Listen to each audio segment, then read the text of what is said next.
कक्षा 10वीं की स्टूडेंट फाइनली आपको विषय समाज विज्ञान का त्रैमासिक परीक्षा 2025-26 का पेपर लेके आ चुके हैं। आप लोग बहुत सारे यहाँ पर कमेंट कर रहे थे कि समाज विज्ञान पेपर लाओ, तो इस वीडियो में हम समाज विज्ञान का आपका संपूर्ण उत्तर सही पेपर कंप्लीट करने वाले हैं। तो आप वीडियो को लाइक कर लीजिए और चैनल को सब्सक्राइब कर लीजिए। पूरा अंक आपका 75 नंबर करेगा, समय आपका 3 घंटे रहने वाला है। साथ ही आपके निर्देश आते हैं सही प्रश्न हल करना अनिवार्य है, तो आप निर्देश यहाँ पढ़ लीजिएगा। और साथ ही इस वीडियो को आपको अपने दोस्तों तक शेयर कर देना है, जिससे वो भी 75 नंबर लेके आ सके। अब प्रश्न पहला आता सही विकल्प चुनकर लिखी, जो कि आपके 6 नंबर के रहेंगे। तो पहला आता निम्नलिखित में से कौन सा अजैव संसाधन है।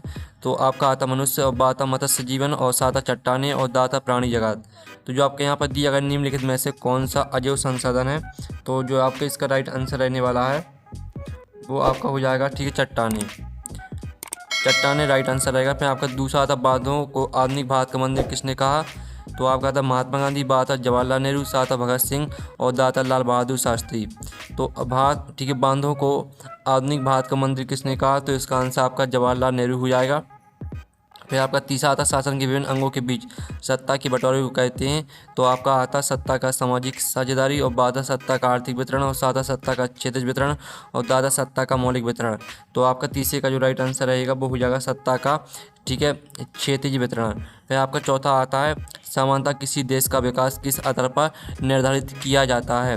तो आपका ऑप्शन आता है प्रति व्यक्ति आय, आता औसत साक्षरता स्तर और दाता स्वास्थ्य और दाता उपयुक्त सभी। तो जो आपके यहाँ पर दिया गया समानता किसी देश का विकास किस आधार पर निर्धारित किया जाता है, तो चौथे का आंसर आपका रहने वाला है उपयुक्त सभी। फिर आपका पांचवा आता निम्न में से किस देश में मक्का के आयात पर प्रतिबंध लगाने के लिए कानून लागू किया गया था। तो आपका था भारत, बाता फ्रांस, दाता चीन और दाता ब्रिटेन। तो इसका आंसर आपका ब्रिटेन हो जाएगा। फिर आपका छठवां था निम्नलिखित में से कौन सा ऋण का औपचारिक स्रोत है। तो आपका था व्यापारी, बाता सहकारी समितियाँ और साता साहूकार और दाता दोस्त और रिश्तेदार। तो जो आपके यहाँ पर दिया गया निम्नलिखित में से कौन सा ऋण का औपचारिक स्रोत है, तो इसका आंसर आपका सहकारी समितियाँ हो जाएगा। फिर आपके यहाँ पर देख लेते हैं, फिर आप यहाँ पर देख लीजिए आपका प्रश्न 2 आता रिक्त स्थानों की पूर्ति की, जो कि आपके 6 नंबर के रहने वाले हैं। तो आपको यहाँ पर ध्यान से देखना है। आप यहाँ पर देख लीजिए भारत में सघन वन क्षेत्र 74% है। तो भारत में सघन वन क्षेत्र आपका 74.19% है। फिर आपका दूसरा आता सरदार सरोवर बांध ... राज्य में है। तो यहाँ पर सरदार सरोवर बांध आपका गुजरात राज्य में है।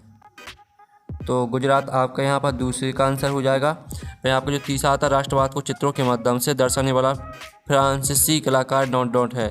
तो यहाँ पर राष्ट्रवाद को चित्रों के माध्यम से दर्शाने वाला फ्रांसीसी कलाकार आपका हो जाएगा फ्रेडरिक, ठीक है। आप यहाँ पर देख लीजिए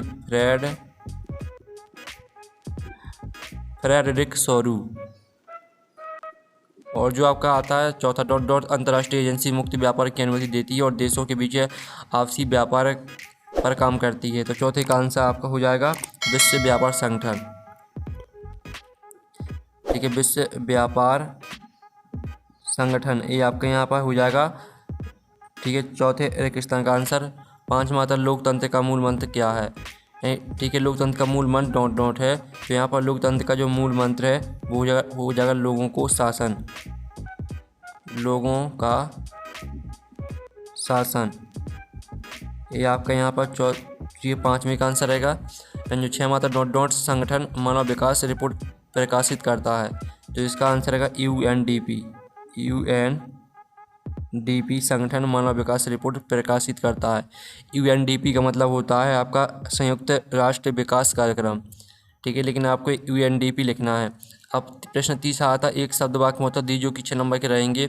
तो पहला था औद्योगिक क्रांति सबसे पहले किस देश में आरंभ हुई। तो यहाँ पर औद्योगिक क्रांति सबसे पहले आपकी इंग्लैंड देश में प्रारंभ हुई। यहाँ पर इंग्लैंड आपका इसका राइट आंसर रहेगा। जो आपका यहाँ पर दिया गया है सुंदरबन राष्ट्रीय उद्यान किस राज्य में स्थित है। तो इसका आंसर आपका पश्चिम बंगाल हो जाएगा, ठीक है, पश्चिम बंगाल आपका इसका राइट आंसर हो जाएगा। और जो आपका आता है भारत की 2 खाद्यान्न फसलों के नाम लिखिए। तो इसका आंसर आपका गेहूं और आपका चावल हो जाएगा। फिर जो आपका यहाँ पर दिया गया प्रतिरक्षा तथा विदेशी मामले कौन सी सूची में शामिल होते हैं। तो इसका आंसर रहेगा आपका संघ सूची, संघ सूची आपका इसका राइट आंसर हो जाएगा। फिर आपका था सामाजिक विभाजनों का मुख्य आधार क्या है। तो इसका आंसर है सामाजिक विभाजनों का मुख्य आधार है जन्म और जाति, जन्म और जाति। ये आपका यहाँ पर राइट आंसर हो जाएगा। और जो आपका आता है 6वां, भारत में केंद्रीय सरकार की तरफ से करेंसी नोट कौन जारी करता है? तो इसका आंसर है भारतीय रिजर्व बैंक। भारतीय रिजर्व बैंक आपका इसका राइट आंसर हो जाएगा। इस तरह से आपके 100 वाक्य में तक कंप्लीट हो जाते हैं। आपने अच्छे से याद कर लिए होंगे। आप प्रश्न आपका यहाँ पर देख लेते हैं। तो प्रश्न 4 आता है, सही जुड़ी बनाइए जो कि 6 नंबर की रहने वाली है। पहले आती है आपकी मत्स्य पालन। तो मत्स्य पालन को आपको सिंपली सा मैच कर देना है यहाँ पर प्राथमिक क्षेत्रक से। और दूसरी आती राणा प्रताप सागर बांध, तो इसको आपको चंबल नदी से मैच कर देना है। और जो तीसरी आती हीराकुंड बांध, तो इसको आपको महानदी से मैच कर देना है। चौथी आती है विमुद्रीकरण, तो विमुद्रीकरण को आपको मैच कर देना 2016 से। और जो 5वीं है रोलेट एक्ट, तो इसको आपको मैच कर देना 1919 से। और जो 6वीं है उद्योग कारखाना, तो इसको आपको द्वितीय क्षेत्र से मैच कर देना है। इस तरह से जो आपकी सही जुड़ी वो कंप्लीट हो जाती है। आप प्रश्न 5 आता है 70 का चयन करके लिखिए जो कि आपके 6 नंबर के रहेंगे। तो पहला था 19वीं सदी के मध्य में इटली 10 राज्यों में बटा था। तो पहला आपका जो रहने वाला है वो पहला आपका क्या हो जाएगा? पहला आपका असत्य हो जाएगा। और जो आपका आता है श्रीलंका में 1956 में बौद्ध धर्म को अपनाया गया एवं शासकीय धर्म घोषित किया, तो इसका आंसर आपका सत्य रहेगा। फिर जो आपका सर्वोच्च न्यायालय के न्यायाधीशों की नियुक्ति राष्ट्रपति करता है, तो आपका यह सत्य रहेगा। और जो आपका यहाँ पर आता है चौथा, जीडीपी का पूर्ण नाम सकल घरेलू उत्पाद कहलाता है, तो आपका यह सत्य रहेगा। फिर आपका 5वां आता देश की प्रति व्यक्ति आय की गणना जनसंख्या के आधार पर की जाती है, तो 5वां आपका बिल्कुल सत्य हो जाएगा। फिर जो आपका 6वां आता स्थिर आय नहीं होने से काम के अवसर में कमी आती है, तो ये आपका सत्य रहेगा। तो इस तरह से आपके जो सत्य थे वो कंप्लीट हो जाते हैं। आपने अच्छे से याद कर लिए होंगे। आप प्रश्न 6 आता उत्पत्ति के आधार पर संसाधन के प्रकार लिखिए अथवा तो मृदा संरक्षण के उपाय लिखिए।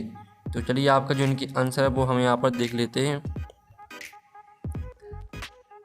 तो आपका 6वें प्रश्न का आंसर देख लीजिए।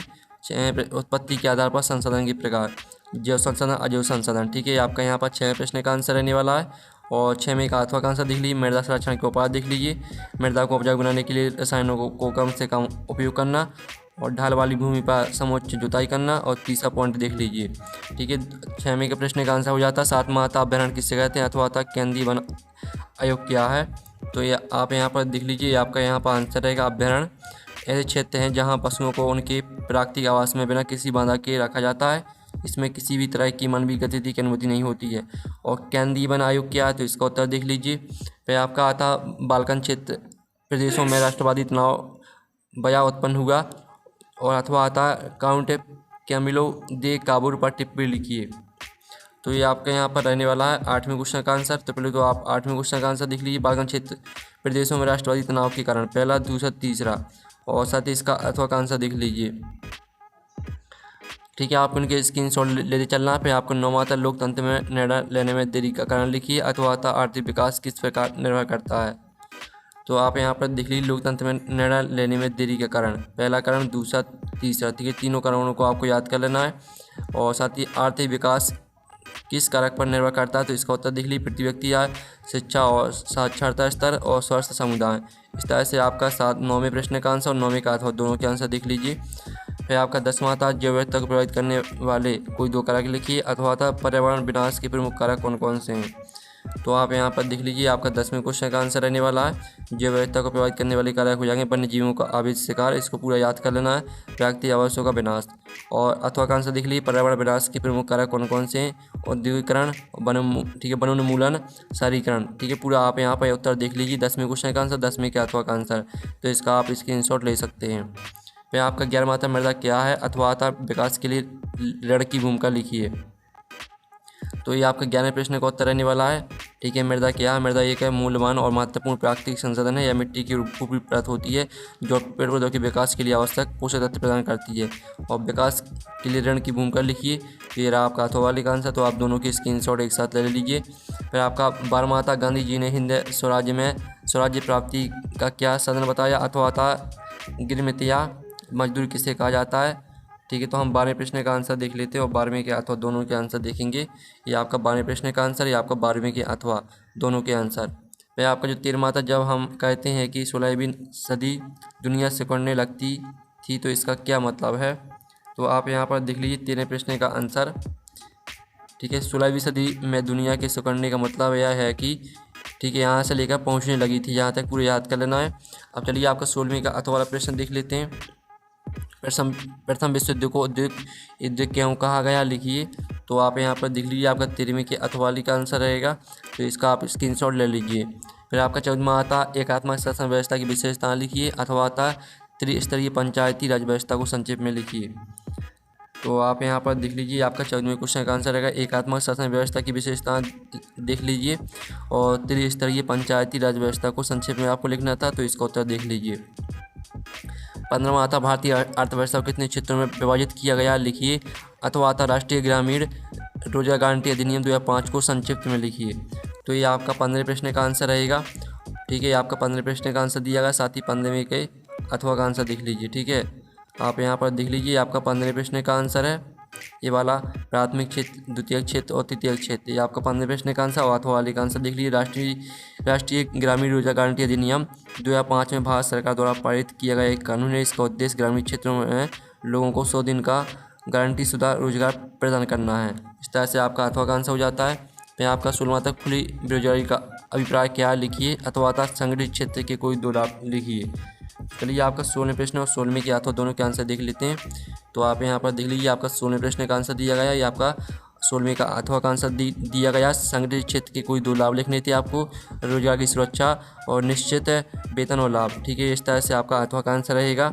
फिर आपका आता 17वां जल विरायन क्या था, अथवा आता जलियांवाला बाग हत्याकांड, जलियांवाला बाग पर टिप्पणी लिखना है आपको। तो आप यहाँ पर देख लीजिए, आपका जल विरायन दिया गया है, तो इसको पूरा याद कर लीजिए। जल विरायन एक जर्मन शुल्क संघ था जो 1814 में प्रशा की पहल पर स्थापित किया गया था। ठीक है, इस तरह से दूर हो सके यहाँ तक पूरा याद कर लेना है। और जलियांवाला बाग हत्याकांड, ठीक है, इस पर टिप्पणी देख लीजिए। तो इस तरह से आपका 17वें क्वेश्चन का आंसर हो जाता है।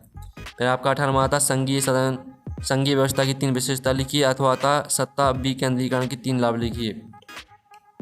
तो ये आपकी संघीय सदन व्यवस्था की 3 विशेषताएं दी गई हैं। सरकार के 2 या 2 से अधिक स्तर, प्रत्येक स्तर का अपना अधिकार क्षेत्र और संविधान सर्वोच्च है। ये आपकी 3 रहेंगी विशेषता। और अथवा का आंसर देख लीजिए, 17 विकेंद्रीकरण के 3 लाभ देख लीजिए। इस तरह से आपका अथवा का आंसर हो जाता है। फिर 19वां तक क्या कारण है कि बैंक कुछ कर्जदारों को कर्ज देने के लिए तैयार नहीं होते, अथवा आता हमें भारत में ऋण के औपचारिक स्रोतों की जरूरत क्यों है, आपको यह बताना है। तो आप यहाँ पर देख लीजिए, आपको 19वें क्वेश्चन का आंसर रहेगा। तो 19वें क्वेश्चन का आंसर देख लीजिए, तीनों हेडिंग को आपको पूरा याद कर लेना है, और ये आपको 19वें के अथवा का आंसर रहेगा, तो इसका भी आप स्क्रीनशॉट ले लीजिए। 20वां था ईस्ट इंडिया कंपनी के नियंत्रण का बुनक पर क्या प्रभाव पड़ा था, अथवा था बहुत से मजदूरों ने स्पिनिंग जेनी का विरोध क्यों किया। तो आप यहाँ पर देख लीजिए, आपका 20वें प्रश्न का आंसर रहेगा, जिसमें आपकी 3 हेडिंग रहेंगी। तीनों हेडिंग को याद कर लेना, और साथ ही इसका अथवा का आंसर देख लीजिए, आपका अथवा का आंसर रहेगा। तो जल्दी से आप स्क्रीनशॉट ले लीजिए। फिर आपका था मुद्रा के कार्यों का वर्णन कीजिए, अथवा आता भारतीय रिजर्व बैंक के कार्यों का वर्णन कीजिए। तो आप यहाँ पर देख लीजिए, आपका 21वें क्वेश्चन का आंसर रहेगा, ये आपके मुद्रा के कार्य दिए गए हैं। तो 4 हेडिंग दी गई हैं, चारों हेडिंग को पूरा याद कर लेना है। फिर इसका अथवा का आंसर देख लीजिए, भारतीय रिजर्व बैंक के कार्यों का वर्णन, पहला कार्य, दूसरा, तीसरा, चौथा। ठीक है, चारों हेडिंग को पूरा याद करना है आपको। फिर आपका आता है साइमन कमीशन किस प्रकार भारतीयों के लिए अहितकार था, स्पष्ट कीजिए, अथवा आता असहयोग आंदोलन की कोई 4 कारण लिखिए। तो आप यहाँ पर देख लीजिए, आपका 22वें प्रश्न का आंसर रहेगा, साइमन कमीशन भारतीयों के लिए अहितकार था क्योंकि, पहला हेडिंग, कोई भारतीय सदस्य नहीं 100 सदन की मांग को अनदेखा करना और विरोध प्रदर्शन। तीनों हेडिंग को याद कर लेना। साथ ही अथवा का आंसर देख लीजिए, असहयोग आंदोलन की कोई 4 कारण, जलियांवाला बाग हत्याकांड, रॉलेट एक्ट, खिलाफत आंदोलन का समर्थन और ब्रिटिश सरकार की वादा खिलाफी। चारों हेडिंग को पूरा याद कर लेना है। फिर आपका आता है यहाँ पर 23वां प्रश्न, जिसमें आपको भारत के मानचित्र में दर्शाना है, तो इसका आंसर आपको खुद कर लेना है। ठीक है, तो इस तरह से जो आपका पेपर है वो कंप्लीट हो जाता है। चैनल को सब्सक्राइब कर लीजिए, वीडियो को लाइक कर लीजिए। तो हम नेक्स्ट वीडियो में मिलते हैं। Thanks for watching.